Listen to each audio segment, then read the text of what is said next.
السلام علیکم ورحمۃ اللہ وبرکاتہ۔ جی تو میرا نام احمد ہے اور میں قرآن کا طالب علم ہوں، اور اس علم میں دوسروں کو شریک کرنا چاہتا ہوں۔ تو آپ سے گزارش ہے کہ چینل کے ساتھ ہمارے ساتھ رہیں، چینل کو سبسکرائب کریں اور اس تعلیمات کو آگے تک بڑھائیں۔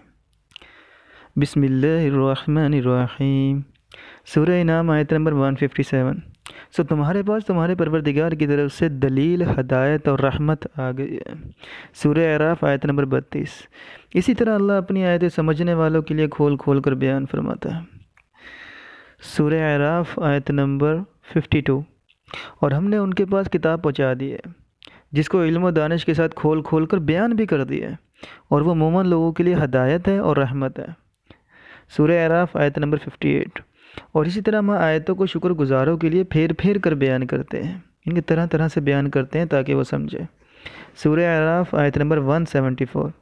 اور اسی طرح ہم آیتیں کھول کھول کر بیان کرتے ہیں تاکہ یہ رجوع کرے۔ سورہ اعراف آیت نمبر 185۔ تو اس کے بعد وہ کس بات پر ایمان لائیں گے